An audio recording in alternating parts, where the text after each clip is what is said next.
अनंतर भक्तों सहित श्री गौर हरि ने श्री भुवनेश्वर शिवलिंग के दर्शन किए। शिवलिंग के चारों ओर घृत दीपक जल रहे थे और भक्तगण हर हर महादेव की ध्वनि से आकाश मंडल को गुंजाते हुए षोडशोपचार पूजन कर रहे थे। श्री गौर हरि ने प्रिय भक्त शंकर देव के वैभव को देखकर प्रेमानंद में मग्न होकर मंदिर के सम्मुख ही मधुर नृत्य संकीर्तन आरंभ किया। पुजारी लोग इनके अपूर्व कीर्तन को देखकर चकित हो गए। उस रात्रि में श्रीमन महाप्रभु ने भक्तों सहित श्री भुवनेश्वर के मंदिर में ही निवास किया। शूलपाणी श्री शंकर भगवान यहाँ कैसे प्रकट हुए हैं, ये श्री स्कंद पुराण में विस्तार से लिखा है। भक्तों के विनोदार्थ यहाँ उसी को संक्षेप में लिखते हैं। कैलाश पर्वत और श्री काशी जी दोनों ही शिव पार्वती के नित्य धाम हैं। आप दोनों में ही नित्य विहार करते हैं। एक समय काशी के एक राजा ने श्री शंकर जी की बड़ी आराधना करी। श्री शंकर दयालु राजा की तपस्या से प्रसन्न होकर बोले, वर मांग। राजा ने कहा, महाराज, मैं श्री कृष्ण को जय करना चाहता हूँ।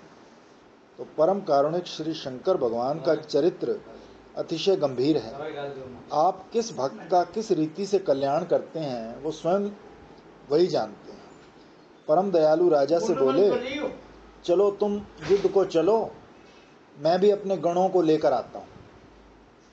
जब मैं पाशुपतास्त्र को लेकर तुम्हारे संग होऊंगा तो फिर तुम्हें किसका भय है। तो मूर्ख राजा श्री शंकर बाबा के भाव को न समझकर श्री कृष्णचंद्र के साथ युद्ध को चल पड़ा। संग संग श्री शंकर जी भी चले। अंतर्यामी कृष्णचंद्र ने गोलोक में विराजे हुए ही सब जानकर अपने सुदर्शन चक्र को संकेत किया। तो महाप्रतापशाली सुदर्शन चक्र ने आदेश पाते ही पहले राजा का सिर काटकर और फिर समस्त काशीपुर को भस्म कर डाला। तो इस पर श्री महादेव ने क्रोधित होकर अपना पाशुपतास्त्र चलाया, परंतु सुदर्शन के तेज के सामने वो ठहर नहीं सका। अब तो श्री शंकर जी की बारी आई। तो भोले बाबा भागे, आगे शंकर जी और पीछे सुदर्शन। तो श्री शंकर दयालु को सुदर्शन से बचने के लिए कोई स्थान नहीं मिला, तो इससे अब श्री कृष्ण ही रक्षा कर सकते हैं, ये विचार कर श्री नंद नंदन की शरण ग्रहण करके स्तुति करने लगे। तो महादेव की स्तुति सुनकर कृष्ण भगवान ने सुदर्शन के तेज को खींच लिया और शंकर भगवान को प्रकट होकर दर्शन दिए। शंकर बाबा ने देखा कि उनके इष्ट देव श्री कृष्णचंद्र गोपियों से घिरे हुए मधुर मूर्ति से मुस्कुराते हुए सामने खड़े हैं और बोले, शंकर बाबा, ये तुमको क्या सूझा जो काशी के कीड़े एक अधम राजा के लिए मुझसे युद्ध करने आ गए। मैं त्रिभुवन में तुम्हारे अतिरिक्त दूसरे किसी देवता को ऐसा नहीं देखता जो मेरा अनादर करे। तो ये सुनकर शंकर बाबा कांप गए और लज्जित होकर दैन्यतापूर्वक प्रार्थना करने लगे, भगवान, ये सब संसार आपके अधीन है। आपकी आज्ञा बिना कोई जड़ चेतन स्वतंत्र रूप से चेष्टा नहीं कर सकता। जो आप जीव से कराते हो वही करता है। ऐसा कोई जीव नहीं जो आपकी कृपा बिना आपकी माया को तर सके। फिर मुझे तो आपने विशेष अहंकार दिया है जो मैं अपने से बड़ा किसी को समझता नहीं। आपकी माया ने मेरी बड़ी दुर्गति करी है। मैं परवश हूँ, क्या करूँ। मुझे तो केवल आपके चरणारविंद का सहारा है। एकांत में बैठा उन्हीं का ध्यान करता हूँ, फिर भी आपकी माया मुझको अहंकार युक्त रखती है। इसमें मैं क्या करूँ। ये अब आपकी इच्छा है कि मेरा अपराध क्षमा कीजिए और वरदान दीजिए कि ऐसी कुबुद्धि फिर कभी ना हो। तो भगवान श्री कृष्ण कृपा कटाक्ष करते बोले, शंकर, मैं तुमको एक दिव्य स्थान बताता हूँ। आप वहाँ गणों सहित विराजो। एकाग्र भवन बड़ा रमणीक स्थान है। वहाँ तुम कोटिलिंगेश्वर होकर निवास करो। वो नगरी भी काशी के ही तुल्य है। वहाँ मेरी भी गुप्त पुरी है। उस पुरी का मर्म कोई नहीं जानता। तो समुद्र के तट पर वट के नीचे नीलाचल नाम का मेरा धाम है। उसको श्री पुरुषोत्तम क्षेत्र भी कहते हैं। वहाँ मैं सदा निवास करता हूँ, वहीं भोजन करता हूँ। त्रिभुवन का संहार हो जाता है पर उस पुरुषोत्तम पुरी का नाश नहीं होता। क्षेत्र के प्रभाव से 40 कोस तक जो भी पशु पक्षी वहाँ रहते हैं वो सब देवताओं को चतुर्भुजी दिखाई देते हैं। वहाँ मरने को मंगल कहा जाता है और निद्रा को समाधि। सब भाषाओं में वहाँ मेरी स्तुति करी जाती है। वहाँ यमराज का दंड नहीं है, जीवों के कर्मानुसार मैं ही फल देता हूँ। उस मेरी पुरी के उत्तर की ओर आपको स्थान देता हूँ, वहाँ आप भुवनेश्वर के नाम से विख्यात होगे। श्री कृष्ण भगवान के मुख से ये कथा सुनकर महादेव जी आनंद में मग्न होकर प्रेम अश्रु विसर्जन करते हुए प्रार्थना करने लगे, प्राणनाथ, मेरा एक निवेदन है, आपको छोड़कर और स्थान में रहने के लिए मेरा कोई कुशल नहीं है। मेरा मन आपके श्री चरणों में ही रहने को चाहता है। आपके श्री मुख से क्षेत्र की महिमा सुनकर वहाँ रहने की मेरी बड़ी प्रबल इच्छा है। आपका दास होकर आपकी कुछ सेवा कर सकूं, इसके लिए भी एक छोटा सा स्थान दे दीजिए। भगवान ने श्री शंकर को हृदय से लगाया और कहा, शिव, तुम मेरे बराबर हो। जो तुम्हारे से प्रेम करता है वो मुझे अधिक प्यारा है। जैसा मैं हूँ वैसे ही आप हैं। एक क्षेत्र की क्या बात, मैं आपको अपने सारे क्षेत्रों का क्षेत्रपाल बनाता हूँ। क्षेत्र की रक्षा करना यह आपका ही काम होगा। एका भ्रमण जो मैंने आपको निवास स्थान के लिए दिया है वो मेरा ही क्षेत्र है। वहाँ आप आनंद से मेरे साथ निवास करो। जो मेरा भक्त होकर आपका आदर नहीं करता वो ठग है। भक्त वत्सल श्री कृष्ण भगवान ने यहाँ शंकर की महिमा वर्णन करके सब वैष्णवों को समझाया कि मेरा भक्त होना चाहें तो शंकर से द्रोह ना करें। भक्तों को श्रीमुख का ये वचन सदा याद रखना चाहिए। श्री गौर हरि ने इसके पश्चात भुवनेश्वर से चलकर भारगी नदी में स्नान किया। आजकल इसे दंड नदी भी कहते हैं। श्री नित्यानंद प्रभु ने श्रीमन महाप्रभु को दंड भंग की लीला यहीं पर प्रकट करी है, इसीलिए इसका नाम प्रसिद्ध हुआ। यहाँ पर कमलपुर नाम का एक नगर बसा हुआ है। ये श्री जगन्नाथ क्षेत्र के पास ही है। यहाँ से श्री जगन्नाथ देव के मंदिर की ध्वजा दिखाई देती है। श्री गौर हरि स्नान करके यहाँ से चले। चलते चलते आपकी दृष्टि श्री जगन्नाथ देव के मंदिर की ध्वजा पर पड़ी। बस आप तो प्रेमोन्मत्त होकर नृत्य करने लगे। श्रीमन महाप्रभु के आनंद की आज सीमा नहीं है। आपके नेत्रों से प्रेम गंगा बह रही है।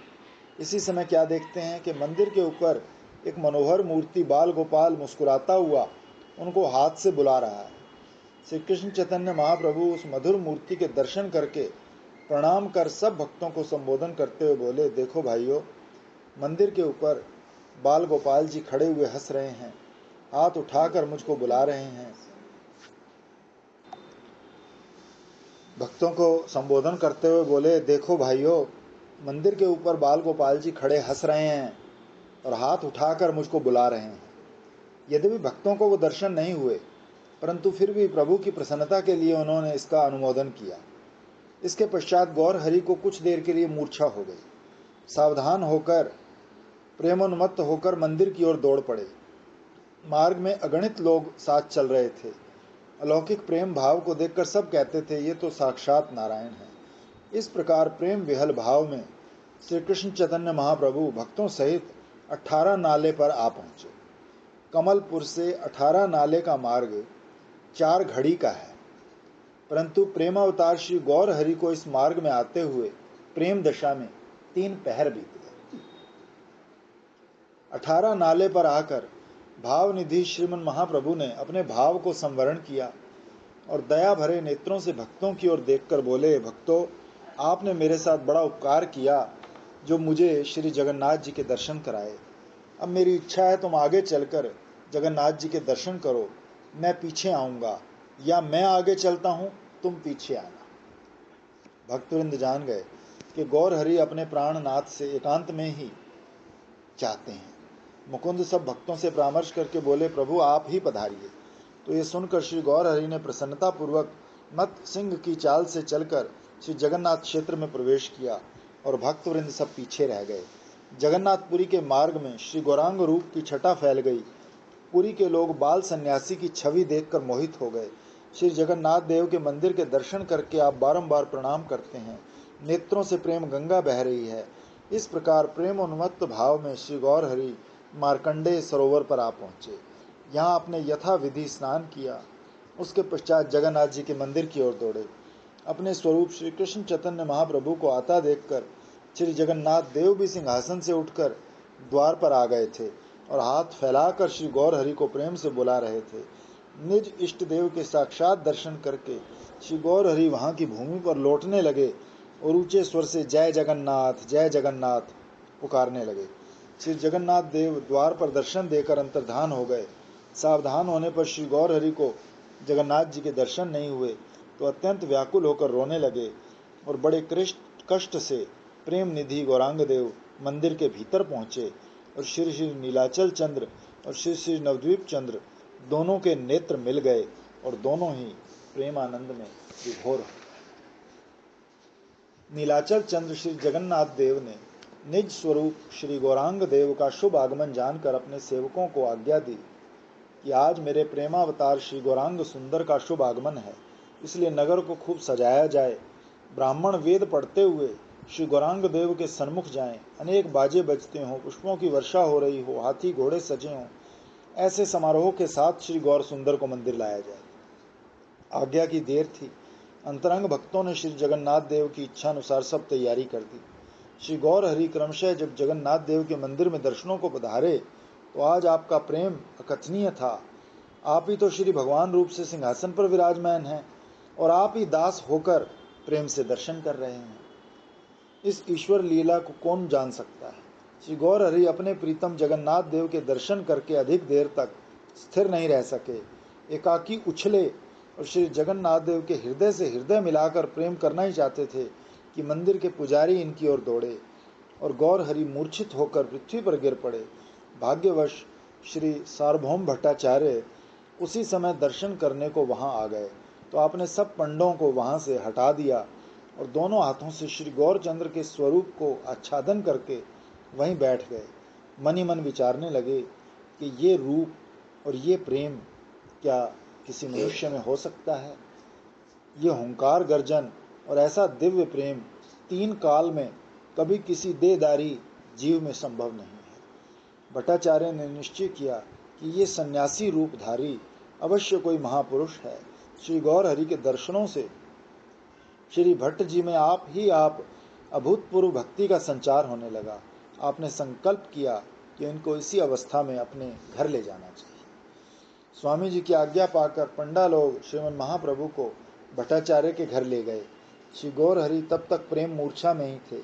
भट्टाचार्य को शंका हुई, इसलिए रुई लेकर नासिका के आगे लगाकर निश्चय किया कि ये महापुरुष महाभाव की दशा में है। ये श्री कृष्ण के महाप्रेम का सात्विक विकार है। इसका नाम शास्त्रों में सुदीप्त सात्विक प्रणय बताया गया है। ये सुदीप्त सात्विक भाव नित्य सिद्ध भक्तों में ही हो सकता है। अधिरूढ़ भाव का ये विकार मनुष्य देह में होना असंभव है। श्री सार्वभौम भट्टाचार्य सर्वशास्त्र विशारद हैं, इसलिए उन्होंने शास्त्र का ये रहस्य जान लिया। तो श्री गोपीनाथ आचार्य आपके जीजा हैं, तो उन्हीं के मुख से आपने ये सुन लिया कि श्री कृष्ण चैतन्य महाप्रभु नामधारी सन्यासी नदिया के प्रेमावतार वो यही हैं। तो सार्वभौम श्री गौर हरि के पास बैठे बैठे विचार करते हैं कि ये रूप मनुष्य में नहीं हो सकता। उधर श्री नित्यानंद प्रभु अन्य भक्तवृंद सहित श्री जगन्नाथ देव के मंदिर के सिंह द्वार पर पहुंचे तो वहां उन्होंने सुना कि नवीन सन्यासी यहाँ आए थे। तो वो श्री जगन्नाथ देव के दर्शन करके उनको पकड़ने को दौड़े पर बीच में ही मूर्छित होकर गिर गए। उसके पश्चात सार्वभौम भट्टाचार्य उनको अपने घर ले गए हैं। तो ये सुनकर श्री नित्यानंद प्रभु और भक्तों ने जान लिया कि ये काम तो हमारे प्रभु का ही है। ये निश्चय कर फिर सब ने ये विचार लिया कि अब प्रथम चलकर श्री महाप्रभु के दर्शन करने चाहिए, फिर श्री जगन्नाथ देव के दर्शन करेंगे। धन्य है इन भक्तों को जिनकी अपने इष्ट में ऐसी भक्ति है। इनके चरणारविंद में लेखक का कोटिशा प्रणाम। श्री गोपीनाथ आचार्य इन सब भक्तों को लेकर भट्टाचार्य के घर पहुंचे। श्री भट्टाचार्य महाराज भक्त मंडली का दर्शन करके बड़े प्रसन्न हुए। इसके पश्चात श्री नित्यानंद प्रभु की चरण धूलि मस्तक पर लगाकर सब भक्तों को श्री महाप्रभु के पास ले गए। भक्तों ने गौर हरि को प्रेम मूर्छा में देखा। प्रभु की इस प्रेम अवस्था के पहले भी कई बार दर्शन किए हैं, इसलिए इनको कुछ भय नहीं हुआ और इसका रहस्य उन्होंने भट्टाचार्य को भी बताया। तो भट्टाचार्य को सुनकर संतोष हुआ। अनंतर भट्टाचार्य ने अपने पुत्र चंदनेश्वर को आज्ञा करी कि सब भक्तों को श्री जगन्नाथ देव के दर्शन करा लाओ। चंदनेश्वर श्री नित्यानंद प्रभु सहित सब भक्त मंडली को लेकर मंदिर में पहुंच गए। उन्हें देखते ही पंडा लोग हाथ जोड़कर बोले, बाबा शांत होकर जगन्नाथ जी के दर्शन करना, पहले जो स्वामी आए थे उनकी तरह उछल कर नहीं। आप किस ढंग के लोग हैं, जो कुछ जाना नहीं जाता, जो शांत होकर दर्शन करो तो दर्शन को पधारो। आज बड़े भाग्य से श्री जगन्नाथ सिंहासन पर विराज रहे हैं। उन स्वामी जी के उछलने को देखकर सब दर्शक वृंद ये कहते थे कि ये कोई देवता हैं या महापुरुष हैं, ये मनुष्य तो नहीं हो सकते। तो श्री नित्यानंद प्रभु हंसकर बोले, कोई चिंता नहीं, हम सावधान होकर दर्शन करेंगे। तो सब भक्तों ने बड़े आनंद से जगन्नाथ देव के दर्शन किए, प्रदक्षिणा करके दंडोत प्रणाम किया। पंडों ने इनको श्री जगन्नाथ देव की प्रसादी माला भेंट करी। अब सब भक्त मंडली लौटकर शीघ्रता से सार्वभौम भट्टाचार्य के घर की ओर चली, क्योंकि सब गौर हरि को वहां प्रेम मूर्छा में छोड़ गए थे। आकर क्या देखते हैं, महाप्रभु जैसे के तैसे मूर्छा में हैं और सार्वभौम श्री हरि के चरणों में बैठे हैं। ये देखकर भक्तवृंद महाप्रभु के चारों ओर बैठकर कीर्तन करने लगे। गौर हरि दिन के तीसरे पहर हरिनाम संकीर्तन सुनकर चैतन्य हुए, ओंकार गर्जन करके उठकर हरि ध्वनि करने लगे। ये देखकर परम आनंदित होकर सार्वभौम भट्टाचार्य ने गौर हरि की चरण धूलि को सर पर चढ़ाया। श्रीमन महाप्रभु ने कृष्ण रति कृष्ण मति का आशीर्वाद दिया। सार्वभौम भट्टाचार्य आशीर्वाद से जान गए कि ये वैष्णव सन्यासी हैं। उन्होंने पहले भी नवद्वीप में श्री हरि संकीर्तन सुना था और आज भी भक्तों ने इनके घर बैठकर हरि संकीर्तन किया, किंतु आज के संकीर्तन में तो कुछ अलौकिक ही आनंद आया।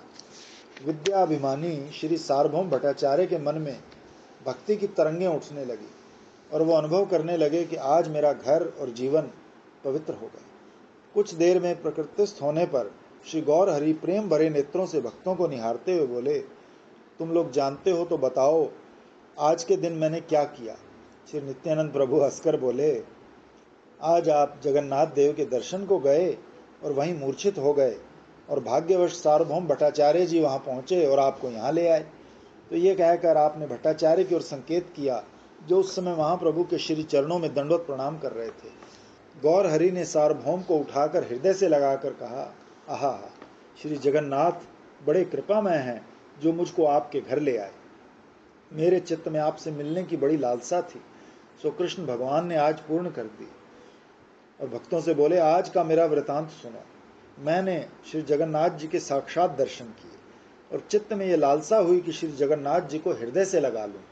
इसी इच्छा से मैं जगन्नाथ जी के सन्मुख उछला, बस उसके बाद मालूम नहीं क्या हुआ। भाग्यवश भट्टाचार्य जी आ गए, इसीलिए मेरी महासंकट से रक्षा हुई।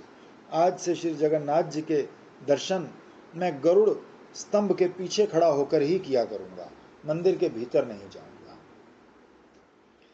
श्री नित्यानंद प्रभु देखते हैं कि श्री सूर्य नारायण अस्ताचल को पधार रहे हैं और अभी तक गौर हरि की भिक्षा भी नहीं हुई। ये विचार कर बोले, भगवान चलो स्नान कर लीजिए।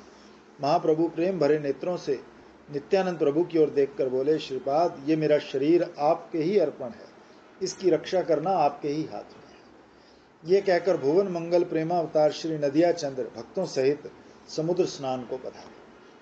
स्नानांतर लौटकर सब भक्त मंडली सहित पुनः सार्वभौम के घर को पवित्र किया। इस समय तक भट्टाचार्य ने श्री जगन्नाथ देव का नाना प्रकार का प्रसाद मंगवाकर श्री गौर हरि को प्रथम भिक्षा कराने के लिए तैयार रखा था। श्री गौर हरि ने श्री जगन्नाथ देव के महाप्रसाद का दर्शन कर उसको नमस्कार किया और मुस्कुराकर बोले, आहा, आज बड़े सौभाग्य का दिन है कि जिस प्रसाद का श्री जगन्नाथ जी ने स्वाद लिया वही महाप्रसाद हमको मिल रहा है। तदनंतर श्री गौर हरि ने भक्तों सहित प्रसाद पाया और उस दिन श्री सार्वभौम भट्टाचार्य के घर पर ही विश्राम किया। उन्हीं दिनों श्री गोपीनाथ आचार्य श्री नवद्वीप से तीर्थ भ्रमण के लिए श्री पुरुषोत्तम क्षेत्र में आए हुए थे और अपने बहनोई श्री सार्वभौम भट्टाचार्य के यहाँ ही ठहरे हुए थे। तो भट्टाचार्य ने उन्हीं से श्रीमन महाप्रभु के विषय में जिज्ञासा करी। तो श्री गोपीनाथ आचार्य ने कहा, महाराज ये नवीन सन्यासी नवद्वीप वासी हैं, इनका पूर्व आश्रम में विश्वंभर नाम था। ये श्री जगन्नाथ मिश्र पुरंदर के सुपुत्र और नदिया के विख्यात पंडित श्री नीलांबर चक्रवर्ती के दोते हैं। ये सुनकर श्री भट्टाचार्य हर्षित होकर बोले, अहो नीलांबर चक्रवर्ती, वे तो हमारे पिता के सहपाठी हैं और जगन्नाथ मिश्र का मेरे पितृदेव बड़ा सत्कार करते थे। इस संबंध से भी ये हमारे पूज्य ही हैं। उपरोक्त प्राचीन नाता निकालने पर श्री सार्वभौम भट्टाचार्य की प्रीति श्री कृष्ण चैतन्य महाप्रभु में और विशेष बढ़ गई। अवसर पाकर आपने नम्रतापूर्वक श्री गौर हरि के चरणों में निवेदन किया, दयालु, आप तो मेरे संबंध से ही पूजनीय हैं और फिर संन्यास आश्रम में होने के कारण आप मेरे लिए साक्षात नारायण हैं। मैं आपका दास हूँ। ये सुनकर नटनागर श्री गौर किशोर अपने को छुपाते हुए दीनवाणी में बोले, महाराज, आप तो जगत गुरु हैं और संसार भर का हित करने वाले हैं। सन्यासी तो आपके पास वेद पढ़ने आते हैं, मैं तो बालक हूँ। आप ही के संग लाभ के लिए मेरा यहाँ आना हुआ है। अब सब प्रकार से पालन करना आप ही के हाथ है। आज भी तो मैं घोर विपत्ति में फंस गया था और आपने मेरी रक्षा करी। श्री भट्टाचार्य जी भुवन मोहन के मुख से इन अमृतमय वचनों को पान करके परम आनंदित होकर कहने लगे, अब आप जगन्नाथ जी के दर्शन करने एकाकी मत जाना। जब मैं जाऊं तो मेरे साथ ही चलना। कदाचित ऐसा ना हो सके तो हमारे यहाँ का कोई मनुष्य आपके साथ होना चाहिए। श्री गौर हरि ने कहा, भगवान, मैं अब मंदिर के भीतर नहीं जाऊंगा। गरुड़ स्तंभ के पास खड़ा होकर वहीं से श्री विग्रह के दर्शन किया गया। ये सुनकर श्री सार्वभौम भट्टाचार्य गोपीनाथ आचार्य की ओर देखकर बोले, गोपीनाथ, तुम स्वामी जी को अपने साथ ले जाकर दर्शन करा लाया करो।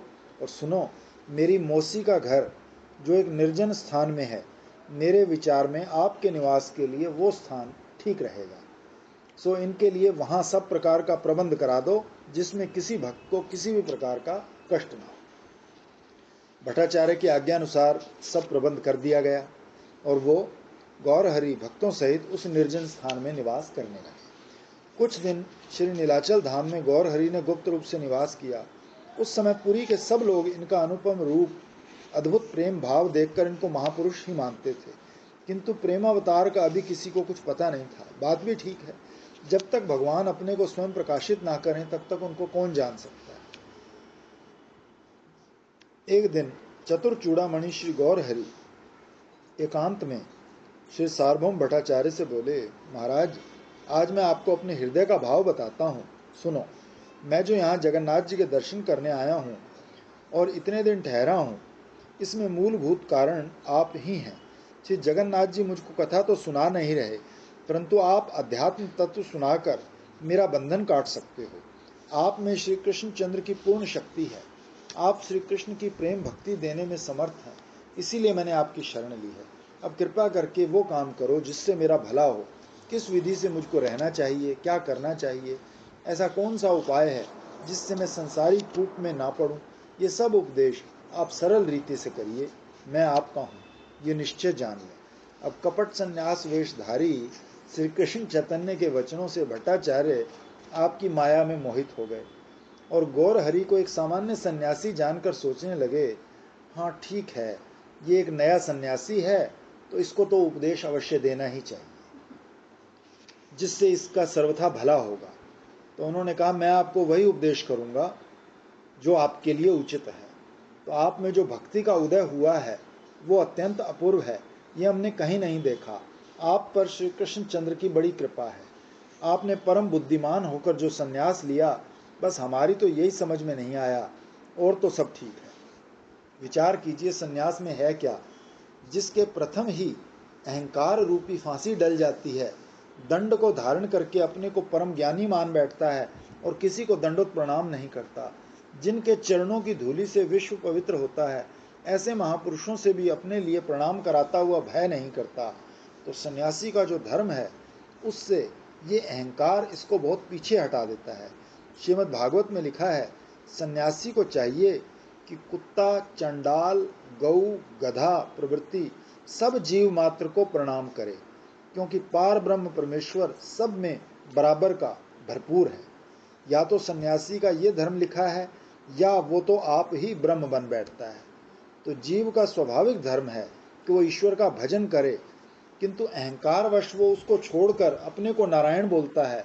भले ये कितना अनर्थ है। जिन श्री हरि की कृपा से गर्भ में रक्षा हुई, जिनकी दया से बुद्धि ज्ञान सब कुछ होता है, जिनके दास बनने के लिए शेष, महेश, उमा, रमा, ब्रह्मा, सरस्वती दास होकर भी उसकी कामना करते रहते हैं, जिनका एक दास सृष्टि की रचना, पालना और संहार कर सकता है, ऐसे स्वामी का स्वरूप बनते उसको लाज नहीं आती।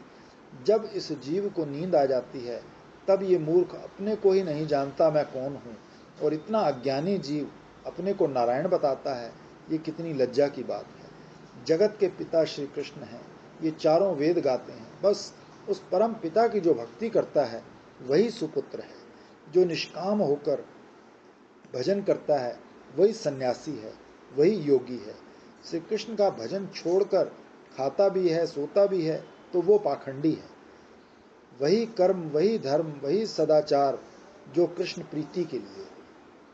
विद्या, मंत्र, शास्त्र वही सत्य जो कृष्णचंद्र के चरणारविंद में मन को स्थिर कर दे। सबके जीवन भूत, सबके परम पिता कृष्णचंद्र का भजन छोड़कर अन्य सब कृत्य वृथा है। सन्यासी का कर्तव्य है कि सदा श्री नारायण का नाम ले, प्रेम से श्री नारायण का ध्यान करे। मायावादी सन्यासी श्री शंकराचार्य के सिद्धांत को तो समझते नहीं, बस केवल मूंड मुंडाकर भक्ति के विरोधी होकर अपना परलोक नाश कर लेते हैं। स्वामी जी, आप जैसे सज्जन इस मार्ग में कैसे पड़ गए? जो कृष्णचंद्र भक्ति से ही उद्धार करते हैं, तो सिर मुंडाने और चोटी कटाने से क्या लाभ? यदि आप ये कहें कि माधवेंद्र आदि महानुभावों ने भी तो सिर मुंडवाया है, चोटी कटाई है, तब भी आपको अधिकार नहीं, क्योंकि वो महानुभाव संसारी विषयों को अच्छी तरह अनुभव करके वृद्धावस्था में संन्यास लिया करते थे। आपका तो प्रथम यौवन है, तो फिर आपको संन्यास का अधिकार कहाँ? आपके शरीर में तो श्री कृष्णचंद्र ने उस भक्ति का उदय किया है जो योगेश्वरों को भी दुर्लभ है, तो फिर आपको इस संन्यास लेने से क्या लाभ होगा? श्री गौर हरि सार्वभौम भट्टाचार्य के मुख से भक्ति की महिमा सुनकर बड़े प्रसन्न हुए और नम्रतापूर्वक बोले, महाशय, आप मुझको सन्यासी न समझना। मैं तो श्री कृष्ण के विरह में बावला होकर शिखा सूत्र मुंडाकर घर को छोड़ आया हूँ।